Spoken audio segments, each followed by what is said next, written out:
একটা সময়ের কথা, এক সবুজে ঘেরা জঙ্গলে থাকত এক কিউট টিয়া পাখি, নাম তার টিকু। টিকু সারাদিন কিটিক টিক কিচ কিচ কি করে গান গাইত আর ফুল থেকে ফুলে উড়ে বেড়াত জঙ্গল। একদিন দুপুরবেলা টিকু একটা গাছের ডালে বসে ফল খাচ্ছিল। হঠাৎ নিচ থেকে একটা শব্দ পেল, ইসেস।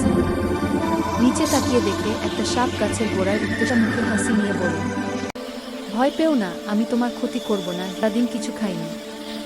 সবাই আমাকে দেখে ভয় পায়, কেউ কথা বলে না। ওর মায়া হলো।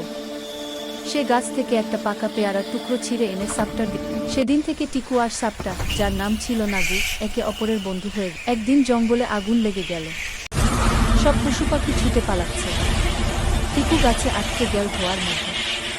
তখন নাগু এসে নিজের শরীর দিয়ে গাছের ডাল বেয়ে উপরে উঠল আর টিকুকে নিজের পিঠে বসিয়ে নিরাপদ জায়গায় নিয়ে গেল।